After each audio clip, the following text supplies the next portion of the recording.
Hello there, it's Kev from dataSights, and we've just released our AI data query, which is actually Microsoft's 100% secure ChatGPT. Each client gets their own one, which can essentially help you create data sets that you want using plain English, or any other language actually.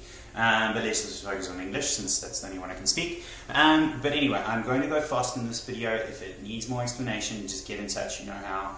And let's go for it. So this particular marketing agency, who is literally our first ChatGPT, let's call it early adopter, has sent in this request. Well, hi team, we'd love to get an email each Friday morning showing me the name and dollar value of debtors over 30 days from Xero. Alright, so that's what we want. So the idea is obviously for clients to do this themselves, which is completely possible, but since we are such a customer service loving business, we want to do these first initial ones and make sure that one, they don't waste time, two, it works 100%, which we're going to show you. Right, so getting stuck in. Right, so this is Data HQ. We've got there, this is demo data, not the client's data, obviously. We've got a database which has got Xero, Dia, Google Sheets, some other things in it. Basically, we're syncing data in, and we've got a whole bunch of tools here to help you automate your reporting, essentially.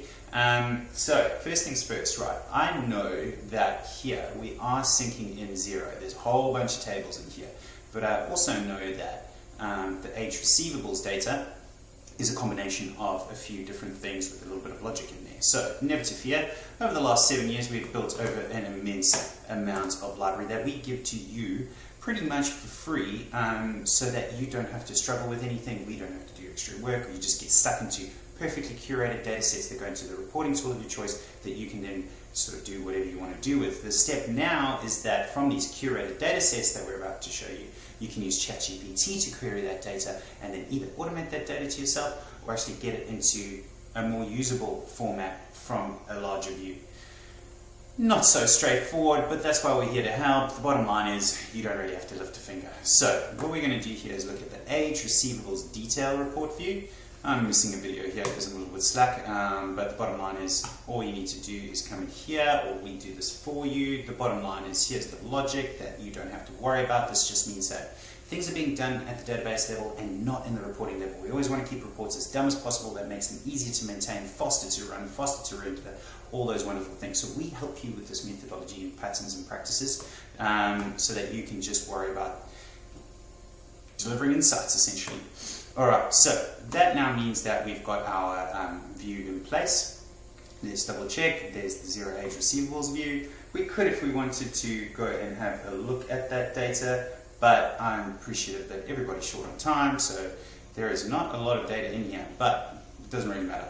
So now we fire up the magic. Okay, so first thing we're doing is giving it a persona. We're saying, hey, ChatGPT, you're a data analyst. You can actually use this for anything else that you'd want to use it for, but we are using it for, at this stage, AI data query only. AI data insights and AI document Q&A is going to come in a short time. And this, whilst we're using ChatGPT to take the English, generate the SQL, run that over your database, which is all of your business data, thereby enabling you to ask any questions over your data really quickly and simply and easily.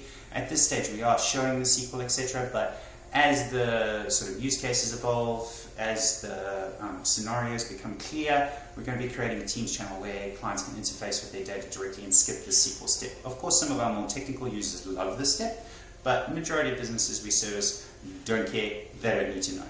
But the bottom line is we're literally going to take the question, and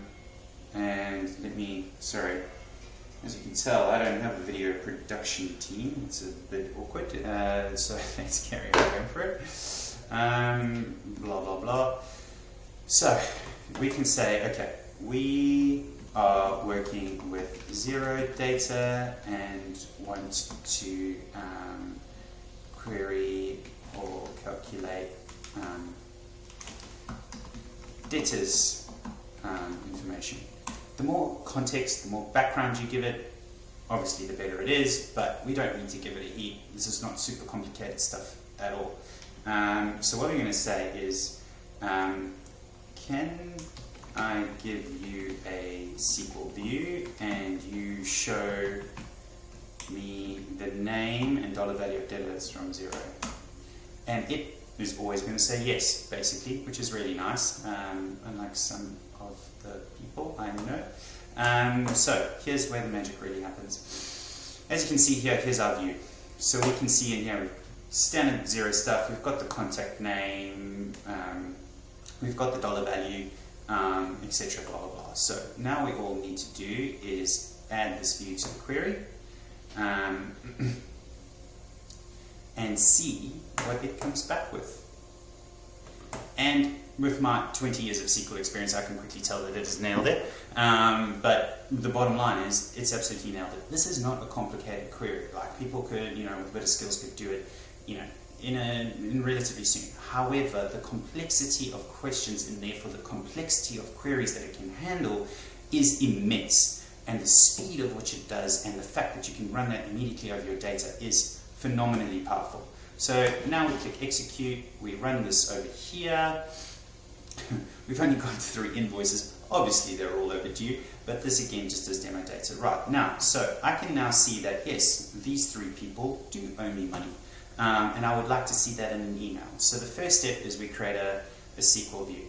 So give it a nice friendly name, so we can say Xero Debtors over 30 days due, and blah blah blah. Now the cool thing is that this view, we can actually go and pull it into Power BI, we can pull it into Excel, we can push to Google Sheets, you can pull it into Google Looker, you can pull it into Tableau, and off you go. So we literally have taken all of that Xero raw data, all of those tables, through our templated views, giving you one nice big long summary. Then we've used ChatGPT to refine that using natural language, and now we can create something called the data alert, which we've also added recently. So something like email with debtors over 30 days. Let's email this to myself, and of course you can put as many people as you want. We select one of these things and we say, I would like to get this as I wanted at 6 AM every Friday morning. So as a fun Friday task, I can chase the people that pay me. Sounds wonderfully valid and a reality of your average business on planet Earth. And that's it, ladies and gentlemen. Bottom line is, that query is now going to run, and there we have it, the email with the data attached, and off we go. So not the world's most complicated example, but that doesn't really matter. What matters is that you have a need, you have all of your data in one place. I might just go and show this one last picture, just bear with me a little wee bit is what I'm trying to say. We have all of your data in one place. We are using the templates in AI here to create a query, and we are then pushing that into the format that that client wants for that particular purpose. And there is not long to go before this is it already is self-service, but until it is beautifully self-service, so that your average SME on planet Earth can actually access all of their data just by simply asking questions. Pretty damn exciting. Okay, have a good one. Any questions anytime? Fire away.